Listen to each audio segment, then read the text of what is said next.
Without a Republican member? Where are they? Do we have?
Good afternoon. I'd like to call the meeting of the Assembly Committee on Human Services to order. Can we have a roll call, please? Bell?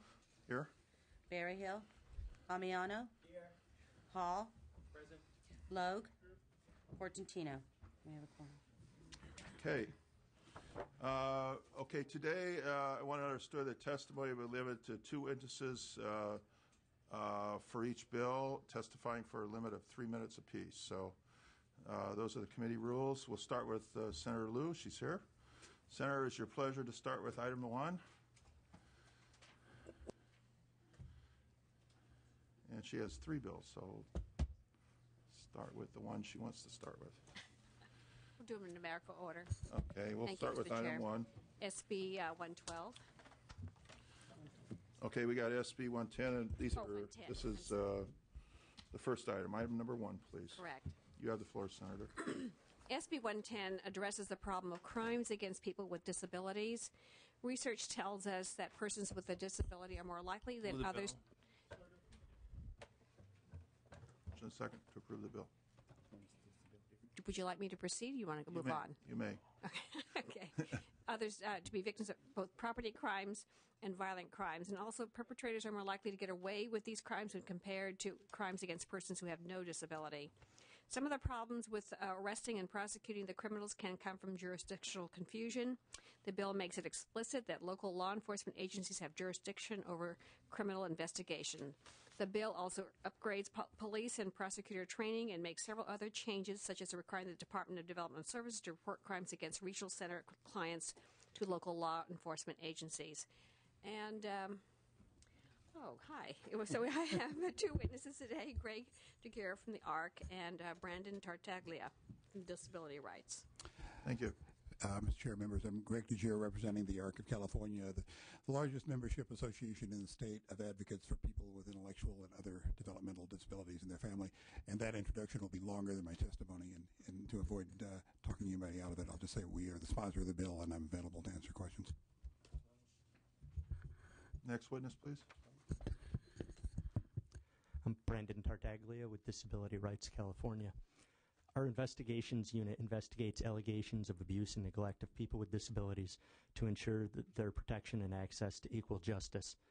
2 months ago, they issued a report entitled Victimized Twice, Abuse of Nursing Home Residents, No Criminal Accountability for Perpetrators. As the title makes clear, crimes against people with disabilities living in nursing homes are not prosecuted as they should be. In the cases in the report, crimes ranging from serial rape to assault and battery, nearly half were never reported to law enforcement, and only 1 in 4 were any criminal charges filed. The report also found that delays in reporting made later successful prosecution impossible. By the time law enforcement learned of a crime, the evidence was compromised or the victims had already died from other unrelated causes. SB 110 will make clear that law enforcement agencies will retain exclusive responsibilities for criminal investigations, not the nursing home administrators or the ombudsman. As was found in the report, local law enforcement is the best agency to respond immediately to crime reports. They can act quickly and collect and preserve evidence. SB 110 also upgrades police training concerning abuse and other crimes against people with disabilities, something essential to the successful prosecution of these crimes. SB 110 is an important step to make sure people with disabilities are given equal access to our justice system. Urge your aye vote. Thank you. Other witnesses in support, please. Randy Hicks with Californians for Disability Rights, California Alliance and Retired Americans, in strong support. Okay, do we have any other witnesses to support? Any opponents for the bill? I see none. Senator, you have the floor. You can I close. simply ask for your support in the bill. And I believe we already have a motion to pass the bill.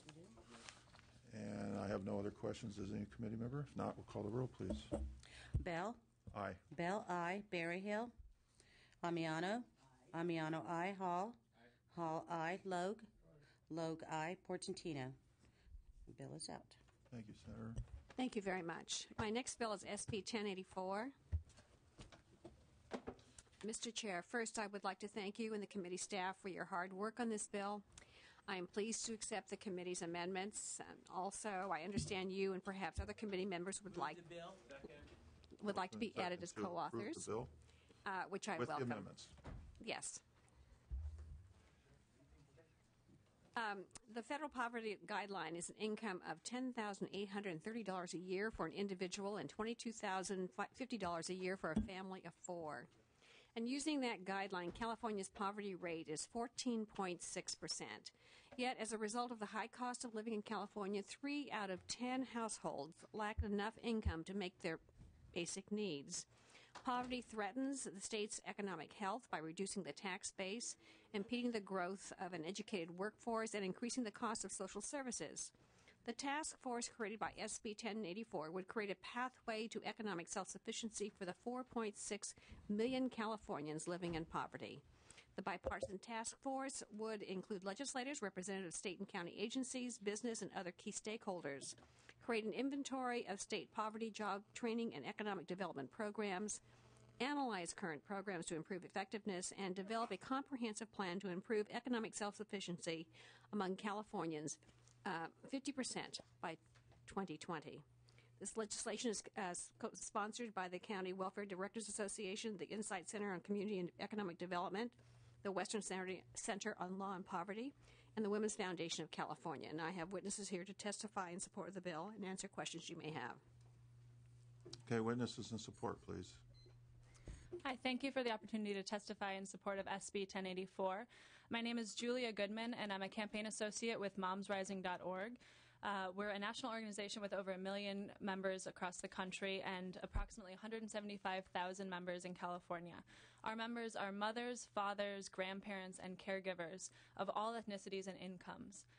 We are united in our commitment to creating a culture where families are thriving and economically secure. Moms Rising supports SB 1084 because we feel that poverty is not only a threat to individual families, but also to California's future.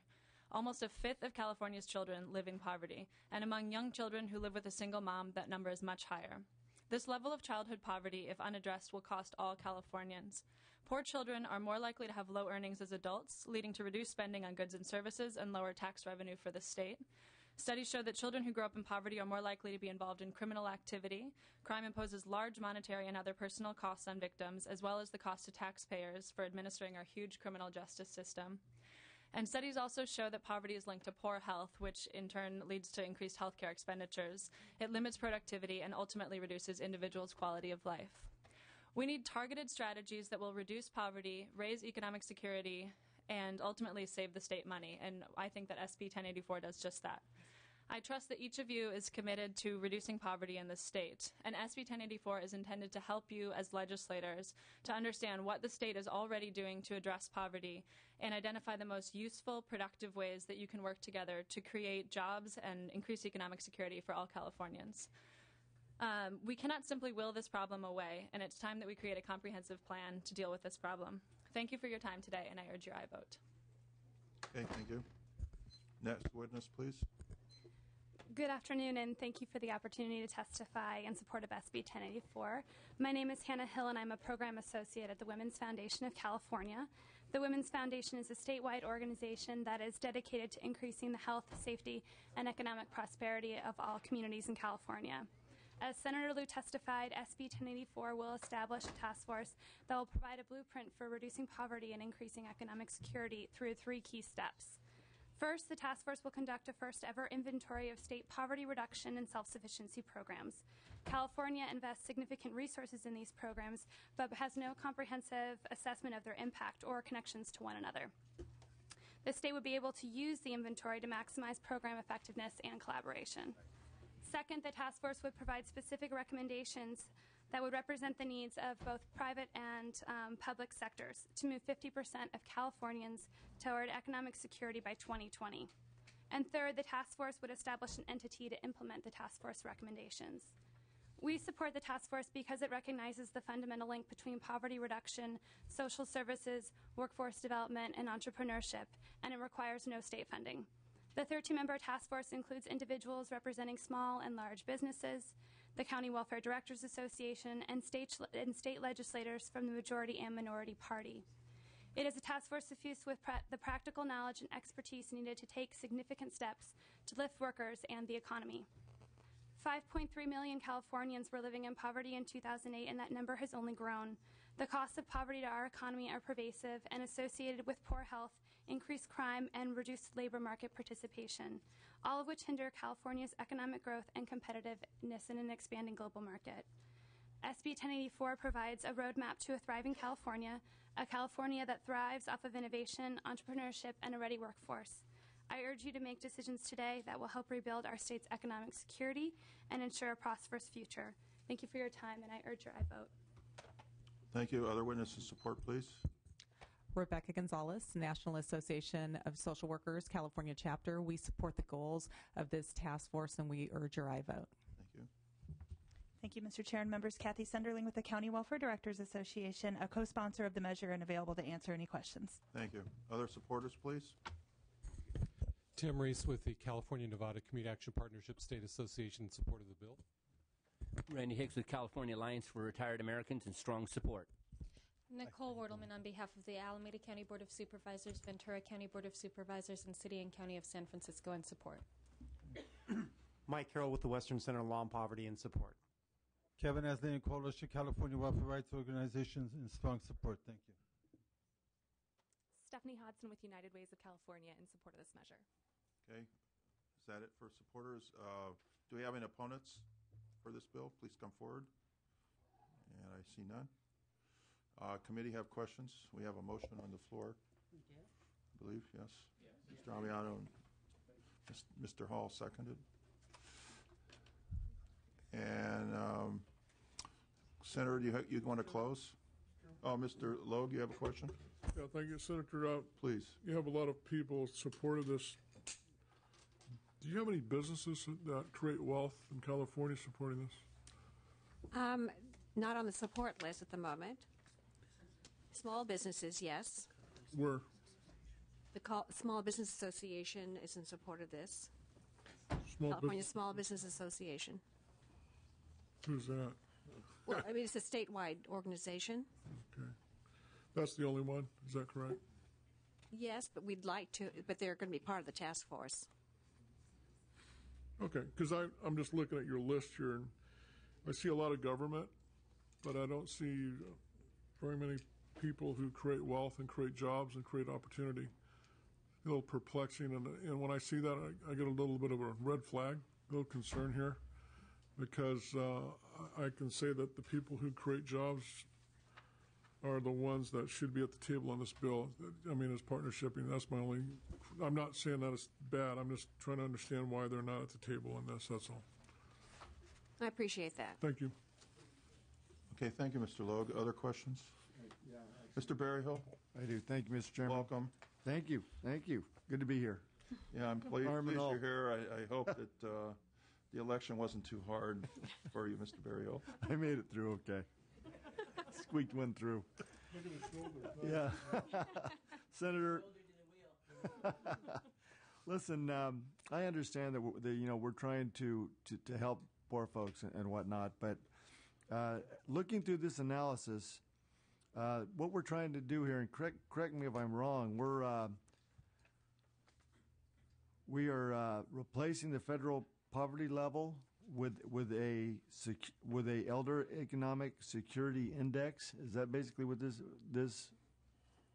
bill is doing? There is a federal poverty guideline, and we're using that as the basis by which that's how we determined how many poor people in poverty there are in California. And it's not replacing anything, but we're trying to get to economic self-sufficiency. If we have a state, and we do, that has 4.6 million of our folks, and they're about 30 out of, close to 38 million people here in California living at this wage level for a family of four, 22,000 folks, these folks are using a lot of social services.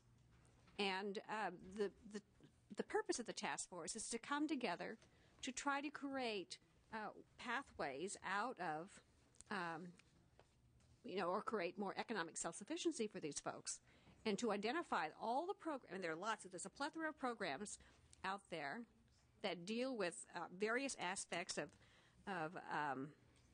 these people's lives, and taking that and identifying job training programs. I mean, places where you can go to become economically self-sufficient.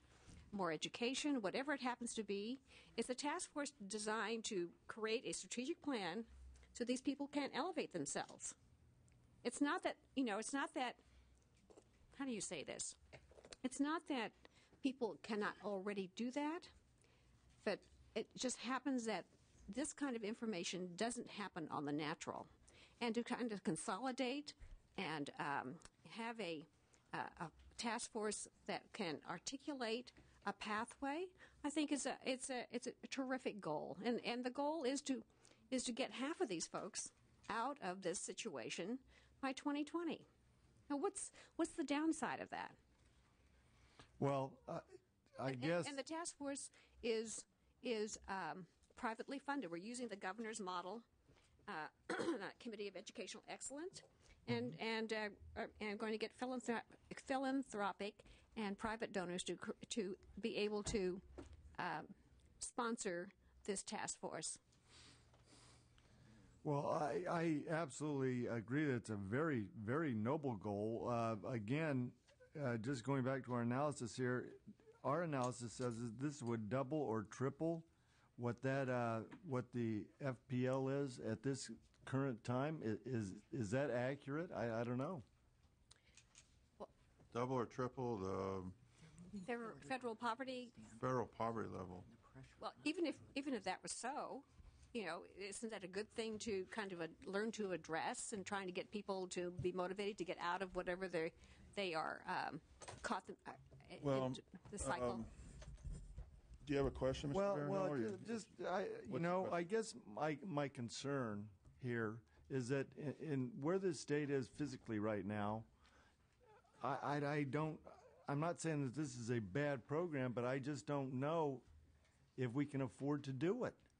Well, the state is not part of any kind of general fund or even special fund. We're asking it to be modeled after what the governor, and we seem to be doing this in a lot of instances, modeling after the governor's Committee on Educational Excellence, where that committee met and was funded by philanthropy.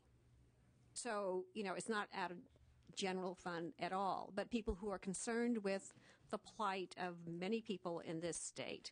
So it is a task force that is looking toward finding some answers about how to get people out of their current poverty situation, and to excuse me.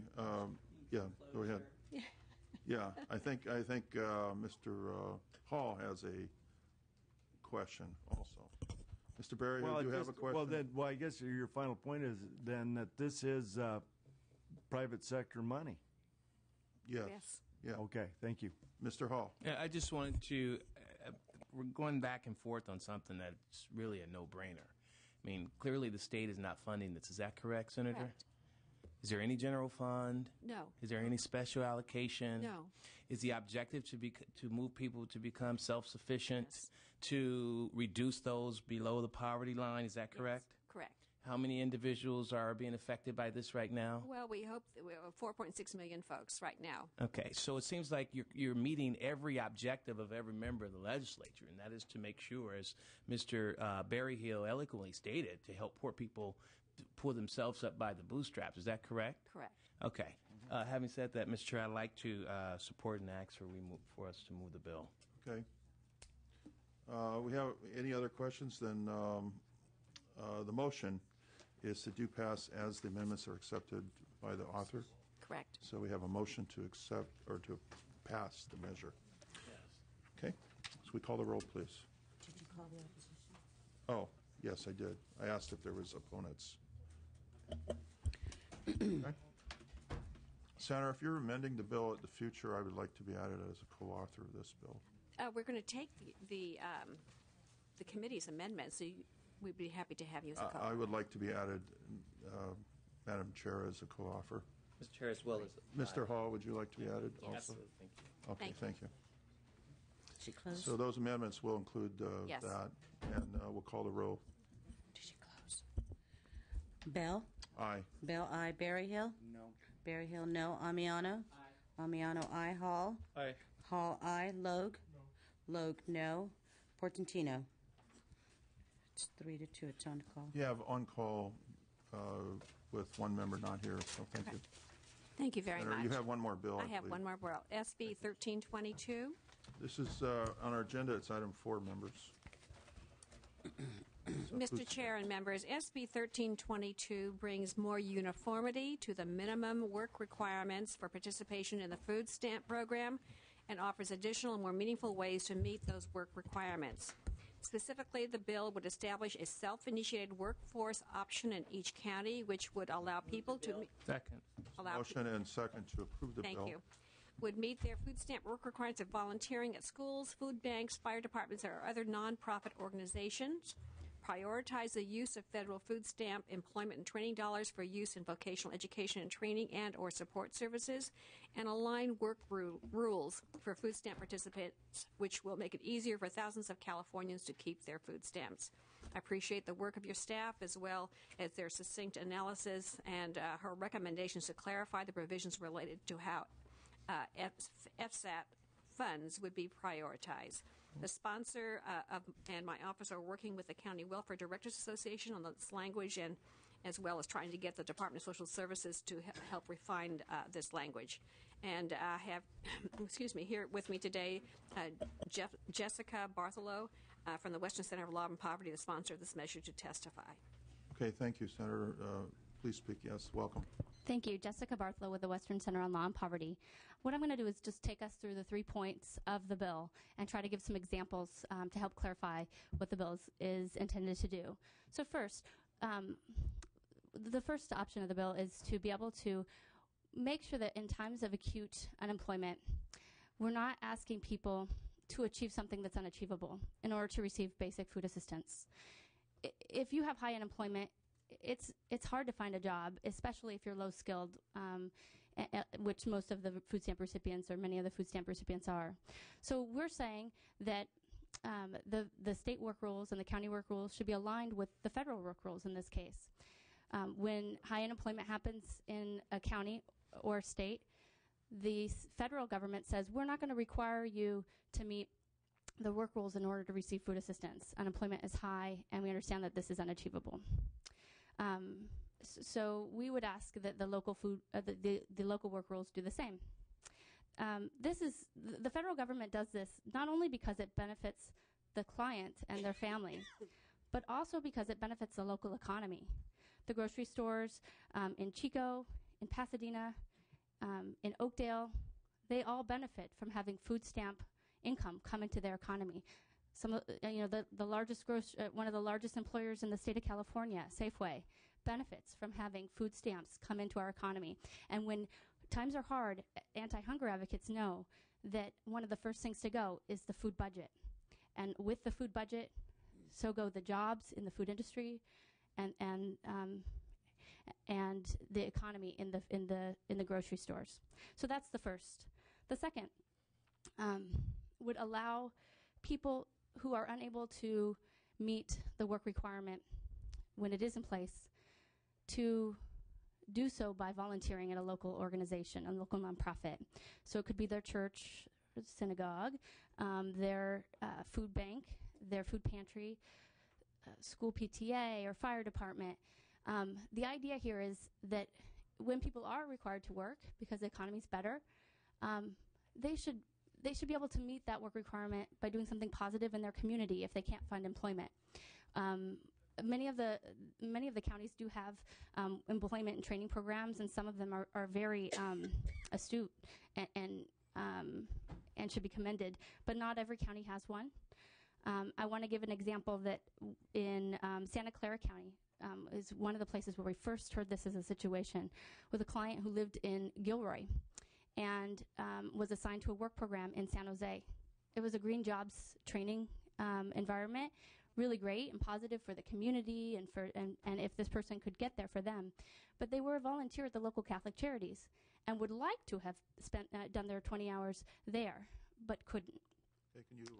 I'll wrap it up. Please? Yep. Thank you. So this bill would allow people like that person, that gentleman in Gilroy, to meet their work requirements by volunteering at a local nonprofit. Finally, we are hoping that this bill will help to push new and innovative ways to help people meet the work requirement while preparing them for the work environment. And with that, thank you, and thank you to the Senator for introducing this piece of legislation, and urge I vote. Okay. Oh. Thank you. Other witnesses? Yeah, Kevin Aslan, Coalition California Welfare Rights Organizations. Basically what this bill does is streamline the process, makes it more efficient, and makes it easier for people to be self-sufficient in a way that is beneficial to both to them and to the community. And we urge an I vote. Thank you. Thank you. Witnesses in support, please. Rebecca Gonzalez, National Association of Social Workers, California chapter. We support this bill. We think it makes sense, and we ask the committee for your I vote. Thank you, Mr. Chair and members. Kathy Sunderling with the County Welfare Directors Association. We have a supportive amended position on the bill. As Senator Liu indicated, we are working with her and her sponsor on some clarifying amendments. Perfectly fine with the bill moving forward. We're confident that we'll work it out, and appreciate your support today of the bill. Okay, thank you. Other supporters? California Commission on the Status of Women in support for this bill. Kathy Mossberg, California Association of Food Banks, in support. Thank you. Elena Chavez Quesada, Single Stop USA, in support of this bill. Palak Joshi from Single Stop USA, in support of this bill. Okay, thank you. Do we have opponents of the bill? Can I ask for witnesses in opposition? And I see none, Senator. We'll allow questions from members. Any questions? Mr. Logue, you have a question.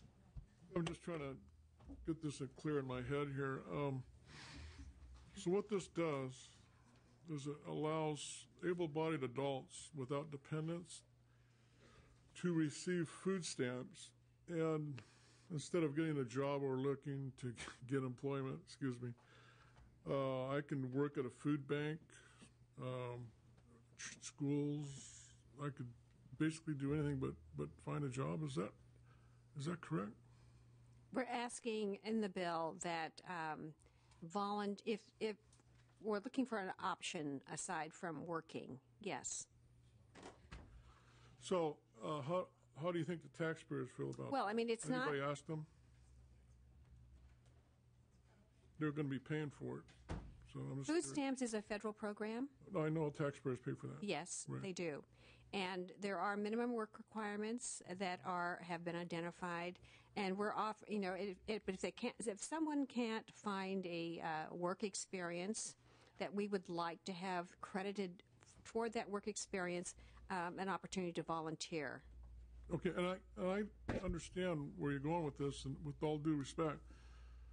And here's my concern: is we have people coming into our country illegally because they're looking for work, and they're getting work, okay? So, because there are jobs available for these people to bring their families to try to find a new life, and they're getting work, okay?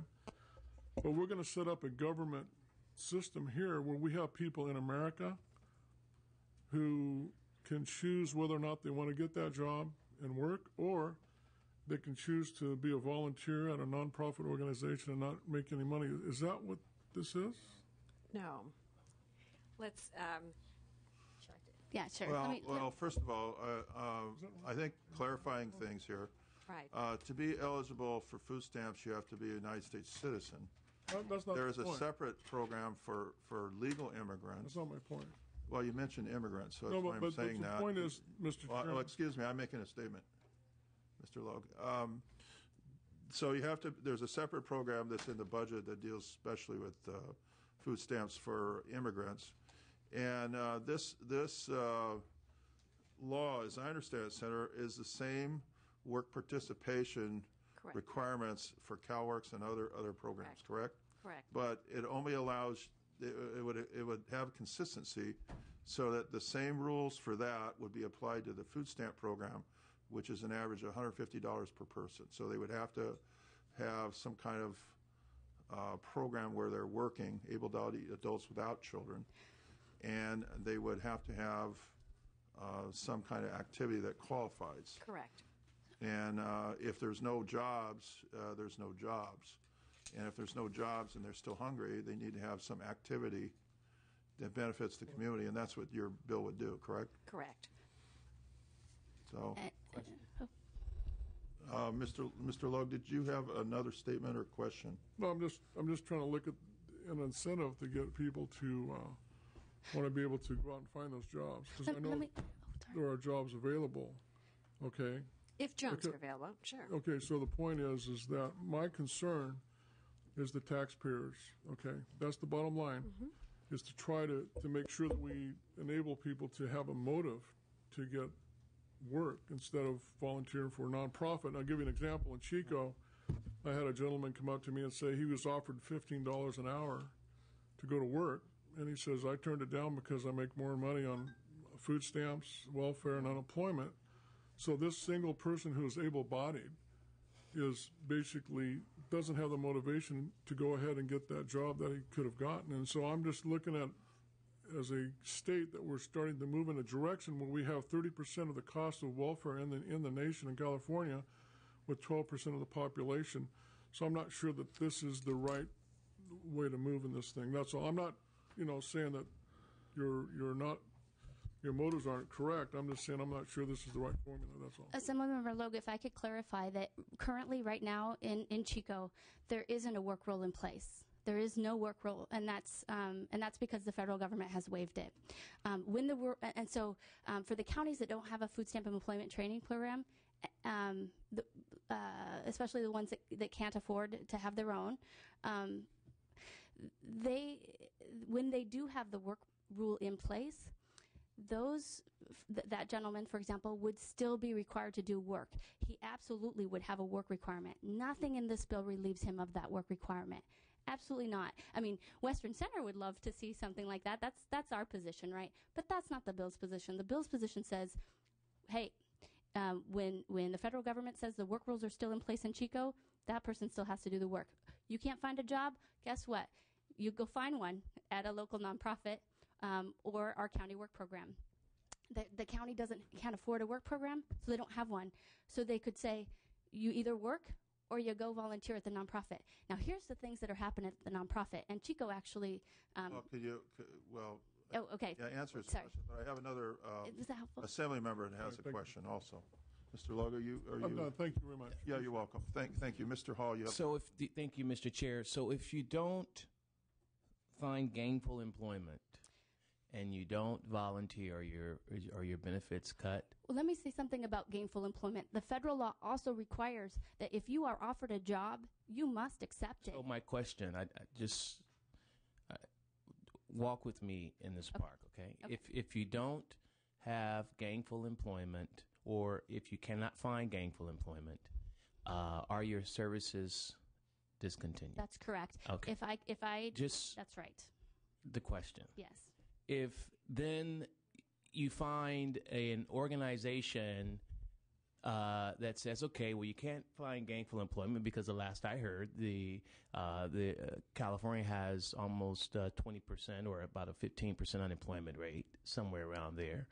And the last I heard, companies are shutting down and closing down. Jobs are leaving California every single day. So I would imagine that it's very difficult to find employment in California, at least in my community.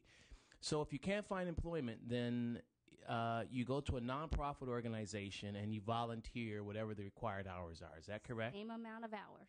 So I don't know. I mean, I'm a Trojan. You know, I have a couple of degrees, and I need some help in understanding this.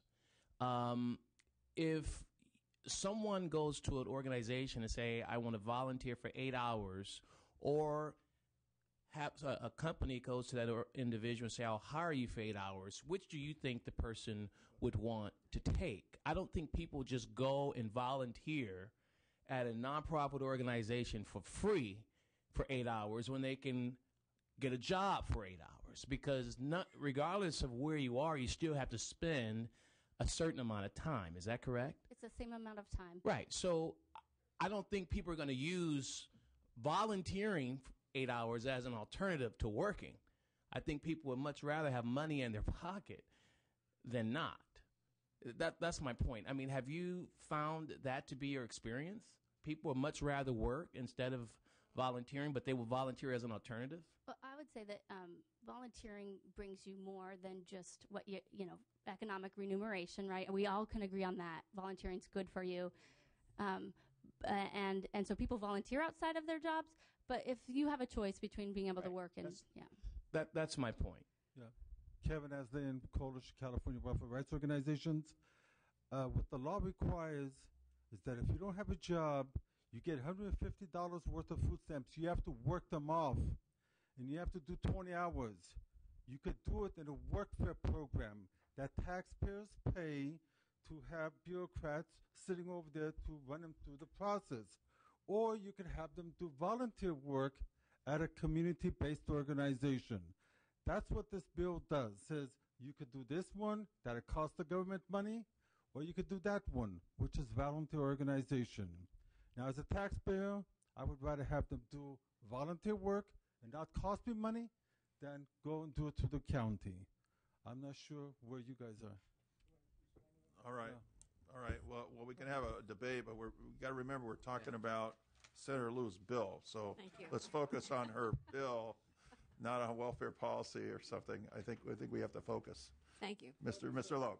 I got one question because I'm curious to the answer here. Is let's say if I'm unemployed and I have no job, okay, if I go to the state, what benefits can I get? If you're a single person and you go and apply for, you could get general assistance like in Sacramento County. You may get $150 for only 3 months, and then you could get food stamps, and that's all. Nothing more, nothing less. That's if you're less than 65 and more than 18. And I think it's important to note, this is an important clarification, is that this bill does nothing to change the work requirement of the GA program. So people, this does not address that at all. The counties are still able to keep those work requirements for the GA program, just like they're going to keep them for the food stamp program. They're just going to allow volunteer. The county pays 100% of the GA. But it's taxpayers' dollars, as Member Logue pointed out. And generally, people cannot get unemployment and general assistance and food stamps at the same time. No, that will never happen, basically. In no county can you get unemployment GA. That never happens. Mr. Berryhill, did you have a question? Yes. Why is it Mr. Berryhill. Why is it necessary to take away county's discretion in these matters? Well, it's not taking away county discretion. Well, hold on. Senator, you have an answer? No, but would like to have the experts in the field. Yeah. I mean, basically, we try to run a more efficient system. Why would you spend a lot of money over here when you could get it cheaper over there? It's not county. I mean, and the county does have the discretion, I think. The counties are still going to be able to run their FSET programs, right. And they're still going to be able to assign people to mandatory placement. The counties are supporting this bill. Any other questions on this issue? We have a motion. Do we have a motion and a second to approve this or to pass the bill? And Senator, do you have any closing remarks? Well, the legislature can help unemployed and low-wage Californians and keep their food stamp assistance benefits during an economic downturn, remain active and forge good relationships in their communities, and gain skills they need to find work in better times. And so I ask for your support on the bill. Thank you, Senator. We have a motion to pass the bill. And can we call the roll, please? Bell? Excuse me, that was to pass as amended. As amended, right. Bell, yes. We have amendments. Oh. Do pass as amended? No, it's do pass. No, excuse me, it's a do pass, no amendments. Okay.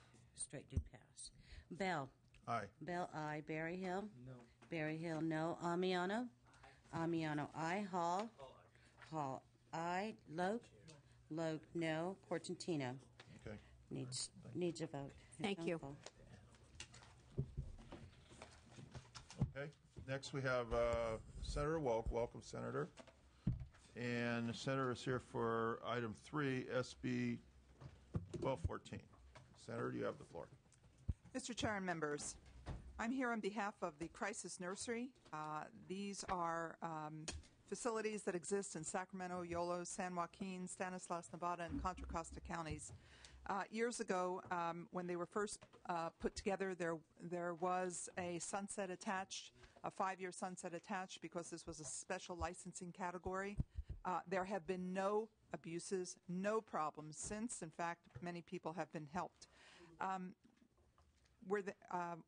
What we're asking in 1214 is to remove the July 1st, 2011 sunset date and allow them to permanently operate under their special licensing category that was designed for their unique services.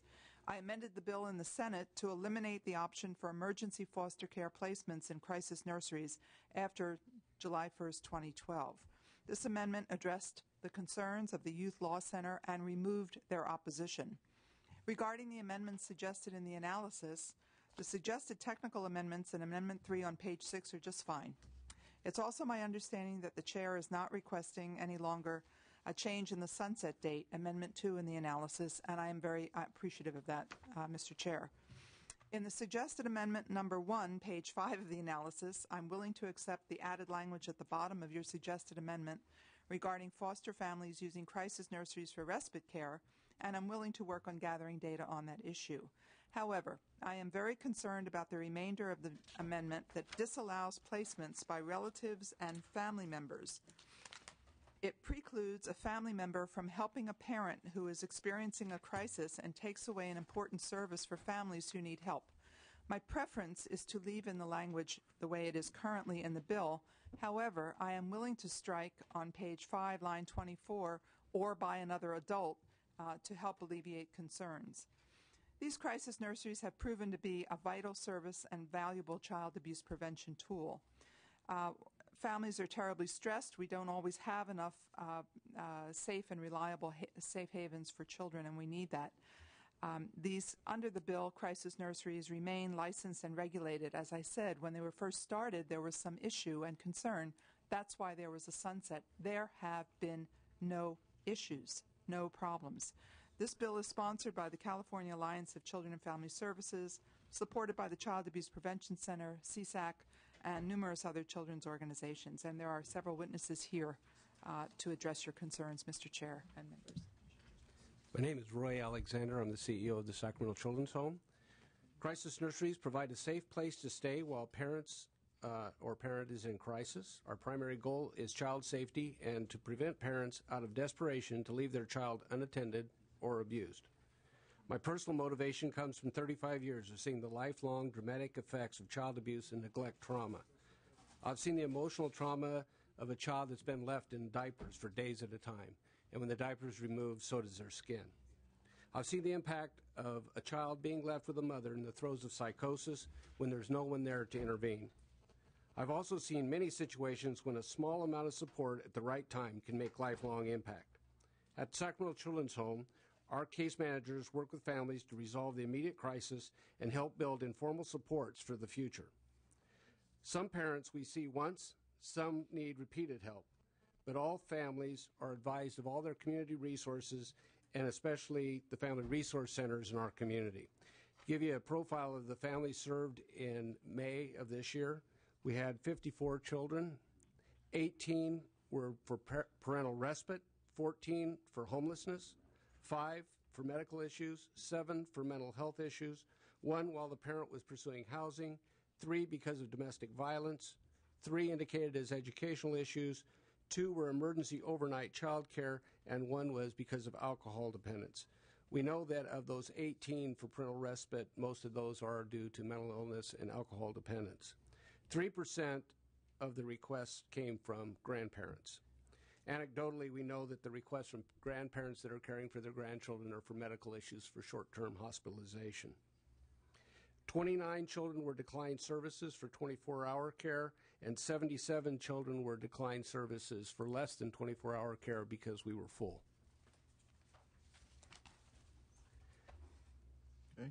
Emergency and crisis knows no legislative boundaries. Our families need short-term support. We're motivated to keep children out of the foster care system, and when it's necessary, because a child is abandoned at the crisis nursery, we work with CPS to smooth that transition into foster care. Thank you very much. Thank you. Thank you for your testimony. Assembly Chair Bell and the members of committee. I am Dr. Laura Heinz. I am actually the founder of the YOLO Crisis Nursery, and I represent EMQ Families First, which is a statewide agency that serves over 18,000 children and their families. I am actually here today because the Crisis Nursery is my primary reason for the work I do. It is a safe haven for kids, and I'm asking for your support in Senate Bill 1214, releasing the sunset on crisis nursery regulations. Crisis nurseries are absolutely not group homes and should never be classified as such. Children stay for a very limited period of time when their parents or primary caregivers are facing a crisis situation. We are primary and secondary child abuse prevention services. Our parents and primary caregivers call us when they have nowhere else to turn. We provide respite, parenting support, evidence-based therapeutic practices such as floor time and parent-child interactive therapy, referrals to community services, family life skills training, care packages, and emotional support for people in need. Although EMQ Families First is the primarily responsible for running the nursery, I consider it a community program supported strongly by the members of Yolo County. Actually, most of the costs of the program are covered through charitable dollars. We participated in a 2-year federal study that indicated that crisis nurseries reduce the likelihood of substantiated abuse in high-risk families by half. So when asked what do counties do without crisis nurseries, based on this study, comparable counties have less community support and more substantiated cases of abuse. Through this legislative process, I have been shocked that a program that has only produced outstanding results, reducing caregiver stress, increasing caregiver resources, increasing caregiver effectiveness, and children thriving could possibly be attacked. We offer a community resource because we believe that protecting children and supporting families is the right thing to do in our society. With regard to the one AFDC foster care bed in the YOLO Crisis Nursery, there has been full compliance with the current regulations. YOLO County has been an excellent partner. There have been absolutely no evidence of harm. In fact, the young children placed by child welfare are highly monitored as they are often detoxing from in utero drug exposure or recovering from injuries due to abuse.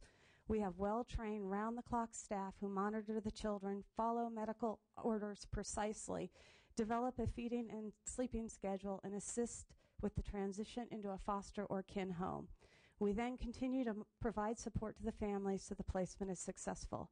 It saddens me that a highly effective child welfare service will be eliminated in 2012, and that is unfortunately our concession in order to keep nurseries separate from group homes.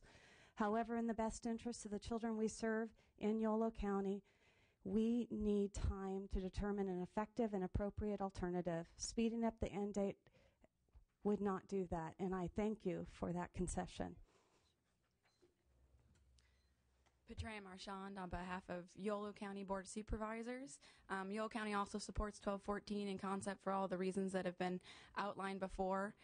But we do have some concerns with placing a 2-year sunset on the ability of counties to place at-risk children in crisis nurseries. We're committed to increasing the number of emergency placement foster parents, but don't believe the state should remove an option that allows the quick removal of children from an unsafe environment, especially when the recession has placed more stress on families and we're seeing an increased demand for our services. YOLO's only option to the crisis nursery, if emergency placement foster parents are not available, is to place the children in a group home outside of the county.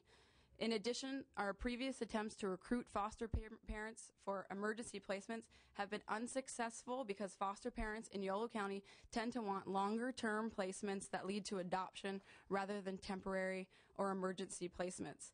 We will continue to aggressively recruit emergency replacement foster parents, but we would like to continue conversations with the author regarding options for using the crisis nursery, especially for children with special conditions that foster parents may not be able to manage.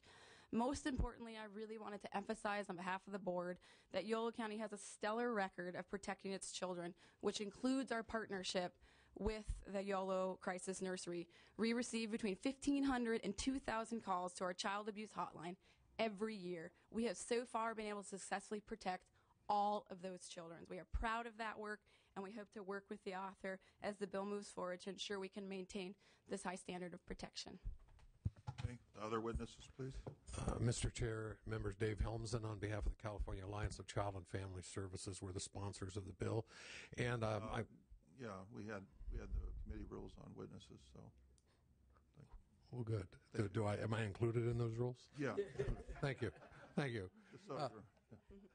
I'll be brief. In fact, I don't need to talk about the value of the program. That's been done well ahead of me, but I want to talk about the amendments. And your staff has done a very good job of drilling down on this bill and has brought up some issues that we haven't heard before. There's a difference of opinion between us and you folks on whether the bill, our language makes it too broad. We think your amendments narrow it beyond current statute. Healthy disagreement, we respect that. We also respect the fact that you're the chair of the committee. However, what we would hope to do here is to try to close that gap, because I think we've been kind of talking by each other, I think, on this for a week or so. We wasted some valuable time. I'd like the opportunity to try to put these amendments in a place that we all feel that they're appropriate, and that takes time for a process which your staff suggested, where we bring in some other stakeholders who might be interested. So we've agreed, and the author has agreed to do the amendments. We still have the one section that we're concerned about, but I'd like an opportunity here to have the bill go out without prejudice from your end and allow us to try to continue that dialogue, see if we can close the gap on the amendments, and come before appropriations back through the committee discussion and make sure we've done the right thing here. We need a little more time on this. He made a motion, right? Yeah, he seconded. Okay. Okay, other witnesses to support, please. We have other witnesses in opposition. Please come forward. Yeah, you can have a seat here. Thank you. And thank you for letting me testify today. I'm Damon King. I'm from the Youth Law Center. We originally opposed SB 1214 while it was in the Senate because it would permanently allow counties to place children who are in foster care in crisis nurseries. That's the specific portion of the bill that we were concerned about. Research shows that congregate care facilities, with their constantly changing child populations and shift care, are damaging to young children. They affect their ability to form attachments and lead to delays in cognitive and emotional development. These delays are particularly concerning when it comes to foster children, as they've already suffered from the damage of abuse and neglect and of removal. Now, we withdrew our opposition at the time that the bill was amended to set a sunset date of July 1st, 2012 for CPS placements. There's only one county that currently makes CPS placements that we know of, and the Youth Law Center would be happy to meet with the county and work with them after this process is over to discuss family-based alternatives to aid in finding those alternatives to using crisis nurseries. We are neutral on the bill now as written, and are supportive of the committee's proposed amendments. Our primary concern is making sure that children who are in foster care, who are in the custody of the state, are not placed in crisis nurseries. Mr. Berryhill seconded the motion. So there's a motion on the floor to approve the bill without amendments. Without the amendments of the chair's proposing. Is that, well, he's not here, so we don't know. I'll move the chair's amendment. Okay. My amendments are, just to clarify, are that there's correction amendments plus the staff amendments on page 5 and changing the date from 2011 to 2012 to give them a little more time. Thank you. Okay? Thank you. That's the proposal I made. And there's a second to those amendments? Yeah, I'll second them. Okay. Okay. Thank you. And Mr. Berryhill, is that are those? A quick question, Mr. Helmsen. Where are we? Where are you on this thing then? I mean, as this thing stands right now, I'm confused. Well, as the sponsors of the bill, we're not overly infatuated with the chair's amendments. However, we also like to work with the chair wherever possible. We'd like an opportunity to try to make the language work a little bit better. Well, and that bill has to pass out of committee to make that happen. So whatever circumstances we have here, we get that. Okay. Basically, here's the intent, Senator, of my amendments. Okay. Okay. I think that if you're going to talk about voluntary placements, where you change the law to widen and expand the issue of voluntary placements and expand the law, I think that that is a statewide issue, not just something that affects this particular county. And so we should have maybe a larger discussion on that. But on the other hand, we have to help Yolo County.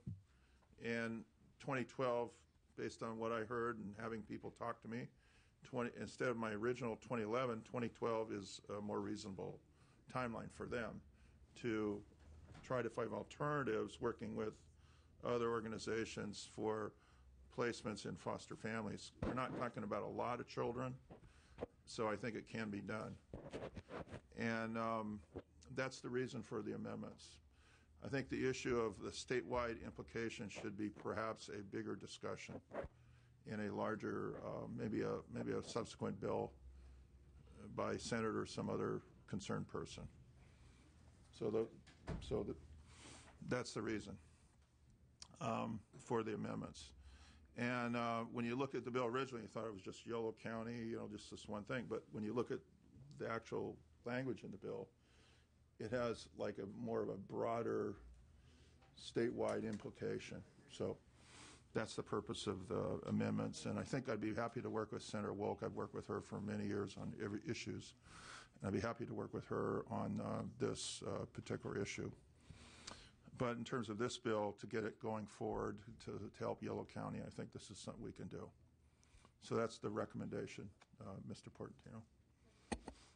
Thank you, Mr. Chair, for clarifying. And I know you're very knowledgeable on these issues, and I'm glad to hear that you're willing to work with the fine senator. And I also heard Mr. Helmsen say his willingness to work with your broader stakeholder group and support the chair's motion, and I'm very encouraged by the idea that he's going to be, and all of you will be working. So happy to support the chair. Okay. Senator, do you have any closing remarks? Just so you understood what I was trying to do. Thank you. I do. Please. We have a disagreement, I believe, about what the law allows and doesn't allow. And we happen to agree with the issue of congregate care. But we also know that there are tremendous pressures to find safe placements, and that at least 6 counties have done something different and positive, and I wouldn't like to see that lost, because the alternative is congregate care, which isn't a good thing. That's not the subject. So I do appreciate the chair's willingness to restore the sunset to 2012, and I hope that we can work out some of these other issues. They're really important to those counties. Thank you, Senator. Is Yolo County find those amendments acceptable? I need to take it back to my Board of Supervisors because we have a process that we have to work through. But I know very definitely that given the language in the bill, we need the full 2 years, and we're very interested in working with the Youth Law Center and others to increase our efforts for emergency placements. Thank you. Excuse me, Mr. Chair, I have to inject. This is not about Yolo County. The author accepts the fact that this is not desirable and needs to change in Yolo County. That was taken care of. That was agreed to in the Senate. The issue has to do with the parents, people besides the legal guardian or the parents that can avail themselves of this use, which is absolutely critical. That's what we need to try and come to an agreement on, because that really will affect the ability to find safe haven for these children. I just wanted That's to hear the what reality. I just wanted to hear what the opinion of the county was, since I was a former county supervisor. I understand. I pay attention to the county. I'm a Yolo County supervisor who started the crisis nursery. That is not driving this. There's no disagreement on those issues between the committee or all of us. All right, so we have a motion. And the motion is to approve the bill with the chair's amendments, or your motion was to approve the amendments. So I think the proper procedure is to vote on the amendments first. Is that right? You want to do that? Probably to vote on the first. Because we have the maker of the motion is absent at this point. The substitute motion takes preference, I believe. Yes, it does. So you want to make a substitute motion? Yes, I'd like to make a motion to move the bill as amended by the chair.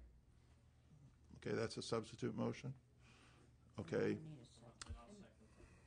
Okay, we need a second. We got a second? Okay, so we have now a motion to pass the bill as amended by the chair. The chair's amendments. Okay? Okay, let's call the roll, please. On the bill as amended with the chair's amendments. Bell. Aye. Bell, aye. Berryhill. Aye. Berryhill, aye. Amiano. Amiano, aye. Hall. Logue. Portantino. Portantino, aye. The bill is out. The bill is out, Senator. Thank you. Excuse me, Mr. Chair, there's a misunderstanding about, and on my part, about the amendments. My understanding was that you were comfortable with 2012. Yes, that was included. Yes, thank you. Chair's amendments. Thank you, sir. I just wanted to be sure. Yeah. Thanks, sir.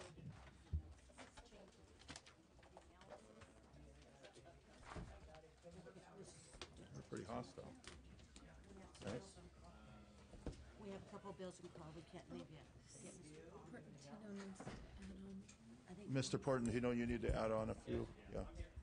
Not add on, but you have to lift the call on 2 bills. Because it was 3 to 2 they didn't pass. So I need to call his name. And then We will lift the call on item 2. This is SB 1084 by Senator Liu. Chair's recommended they do pass as amended. Call the roll, please. Portantino? Aye. Portantino, aye. The bill is out. That bill is out. Item number 4. Item 4 is SB 1322 by Senator Liu, Food Stamp Employment Training Program. Chair's recommendations do pass. Portantino? Aye. Portantino, aye. That bill is out. That bill is passed. Okay. And that's all. Now, did you want to